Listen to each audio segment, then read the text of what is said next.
अस्सलाम वालेकुम, मैं हूं काविश मेमन।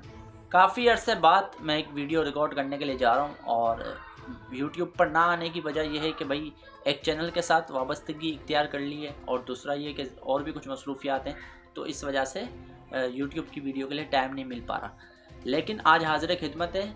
जो आज का टॉपिक है वो ये है कि भाई कोरोना वायरस। अब बार-बार हुकूमत जो है वो एहतियात की अपील करती रही, बार-बार हुकूमत जो है वो कहती रही कि भाई मास्क पहन लें, बताती रही कि भाई जो ओमिक्रॉन वेरिएंट है ये बहुत ही ख़तरनाक वेरिएंट है और ये तेज़ी के साथ फैल रहा है। जो आलमी इदारा सेहत है वो भी ख़बरदार करता रहा कि एक बार फिर एसओपीज़ को सख्त कर दिया जाए। लेकिन भाई हम तो पाकिस्तानी हैं, ज़ाहिर है कि हम थोड़ा लेट जागते हैं। इस बार भी कुछ इसी तरीके से हुआ है कि कोरोना की जो शरह है वो तकरीबन 1% से भी कम हो गई थी और रोज़ाना की बुनियाद पे जो केसेस हैं वो तकरीबन 300-400 रिपोर्ट हो रहे थे। लेकिन अब ये हुआ है कि भाई आज की अगर मैं बात करूँ, आज जो रेशो है, मतलब कि जो शरह है पॉजिटिविटी रेशो की, वो तकरीबन 6% से भी ऊपर चली गई है और रोज़ाना मतलब आज पाकिस्तान में 3000 से ज़ायद केसेस रिपोर्ट हुए हैं रोज़ाना। इससे पहले हमने देखा कि 300-400 केसेस रिपोर्ट होते थे, लेकिन आज पाकिस्तान में सारे तकरीबन 3000 से ज़ायद केसेस रिपोर्ट हुए हैं और जो शरह है, जो पॉजिटिविटी रेशियो है वो तकरीबन 6% से ऊपर पहुंच गया है। अगर मैं कराची की बात करूं तो कराची में इस वक्त जो पॉजिटिविटी रेशियो है वो तकरीबन 20% है और कराची में आज सिर्फ 1500 केस रिपोर्ट हो गए हैं। तो आप अंदाज़ा लगाएं कि ये वायरस कितनी तेज़ी के साथ फैल रहा है। इसी बात का खदशा था कि चूँकि अगर ये पाकिस्तान में फैल गया तो इसकी रफ्तार बहुत ज़्यादा है। इससे पहले हमने देखा कि डेल्टा वेरिएंट जो था उसमें अमवात बहुत ज़्यादा हो रही थी, फैलता वो भी तेज़ी के साथ था, लेकिन चूँकि ओमिक्रॉन इससे ज़्यादा तेज़ी के साथ फैल रहा है और ये भी एक ख़तरनाक वेरिएंट है जो अफ्रीकी वेरिएंट उसको करार दिया जा रहा है। लेकिन हमने एसओपीज़ पर अमल नहीं किया। आज वज़राए तालीम का एक अहम इजलास होने वाला था, लेकिन चूँकि फिर उसको मुलतवी कर दिया गया और मुलतवी करने की वजह यही बताई गई कि भाई कोरोना केसेस बढ़ रहे हैं, तो अब इसको हम अगले हफ्ते तक ले जाते हैं। मतलब अब ये इजलास जो है वो नेक्स्ट वीक होगा।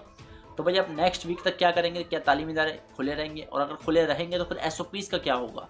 इस हवाले से कोई गाइडलाइन जारी नहीं गई कि मतलब कि यही कि अब जो तालीमी इदारे खुले हुए थे वो इसी तरीके से अभी फ़िलहाल खुले रहेंगे और जहाँ पर एग्ज़ाम्स वगैरह हो रहे थे तो वहाँ पर भी एग्ज़ाम्स का सिलसिला जारी रहेगा। अलबत्ता एसओपीज़ इससे पहले हुकूमत बता चुकी है कि भाई ये एसओपीज़ है और समाजी फासला वगैरह वगैरह, लेकिन इम्प्लीमेंटेशन किस तरीके से करवानी है ये हुकूमत ने नहीं बताया और ना ही हम ज़ाहिर है कि इम्प्लीमेंटेशन कर रहे हैं।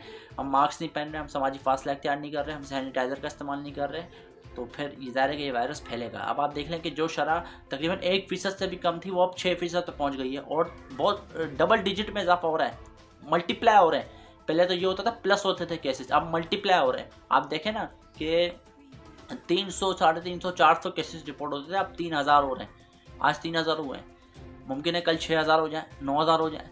तो अगर इसी तेज़ी के साथ हम बढ़ते रहे आगे तो यकीनन फिर आगे जाकर मुश्किलात का सामना करना पड़ेगा और हुकूमतों को भी फिर यकीनन कुछ सख्त फैसले करने पड़ेंगे। आज बेसिकली मकसद ये था कि भाई ज़ाहिर है कि ये बताया जाए कि एसओपीज़ हमें सख्त करनी पड़ेंगी और मुझे ऐसा लगता है कि हमें तालीमी इदारों को कुछ दिनों के लिए बंद कर देना चाहिए, क्योंकि जो स्टूडेंट्स और जो तलबा और जो मासूम बच्चे हैं उनकी सेहत यकीनन अव्वलिन तरजीह होती है और यकीनन हुकूमत भी इस बारे में सोच रही होगी कि क्या किया जाए अगर ये कैसे इसी तेज़ी के साथ फैलते रहे। दूसरी बात यह कि हमें बाज़ारों में, हमें शॉपिंग मॉल्स में, हमें ट्रांसपोर्ट में, हमें इसके साथ साथ जो दफातर है वहाँ पर एसओपी सख्त करनी पड़ेगी। उसकी बुनियादी वजह यह है कि यहाँ पर आवाम का हजूम बहुत ज़्यादा होता है। हम देखते हैं कि तफरी मकामात, बाज़ार और इस तरीके की जो हजूम वाली जगह है ना, वहाँ पर बहुत ज़्यादा हमें स्ट्रिक्टनेस करनी पड़ेगी और चूँकि वहाँ पर जो आवाम का जो रश है वो बहुत ज़्यादा होता है और हम देख रहे हैं कि भाई कोई एसओपीज़ नहीं है, कोई भी नहीं है।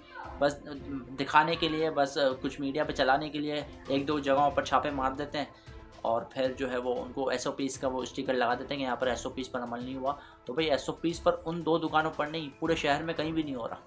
तो हमें एसओपीज़ को पहली बात तो ये कि हमें सख्त करना पड़ेगा और उसको नाफिज़ भी करना पड़ेगा, सिर्फ नोटिफिकेशन की हद तक नहीं बल्कि उसको इम्प्लीमेंटेशन तक पहुंचाना पड़ेगा। इसके साथ साथ जो है वो हमें स्कूल्स, मुझे ऐसा लगता है कि हमें तालीमी सेक्टर को ऐसा लग रहा है कि एक बार फिर हमें बंद करना पड़ेगा और अगर इसी तरीके से केसेस बढ़ते रहे तो यकीनन जो अगले हफ्ते फिर इजलास होने जा रहा है उसमें यकीनन तालीमी इदारों की बंदिश को भी गौर किया जाएगा। इसके साथ साथ मुझे ऐसा ज़ाती तौर पर लगता है कि हमें वैक्सीनेशन पर बड़ी सख्ती से जो है ना उसकी निगरानी करनी पड़ेगी, क्योंकि वैक्सीनेशन सिर्फ ये कह देने से कुछ नहीं होगा हुकूमत का कि भाई वैक्सीनेशन करवा लें, बूस्टर डोज लगवा लें, तो भाई बोलने से कुछ भी नहीं होगा। बल्कि मुझे ऐसा लगता है कि हमें वही डंडा उठाना पड़ेगा जो आज से तकरीबन कुछ महीनों कबल उठाया था कि मुख्तलिफ जगहों पर एंट्री बंद हो गई थी जिसकी वैक्सीनेशन नहीं थी।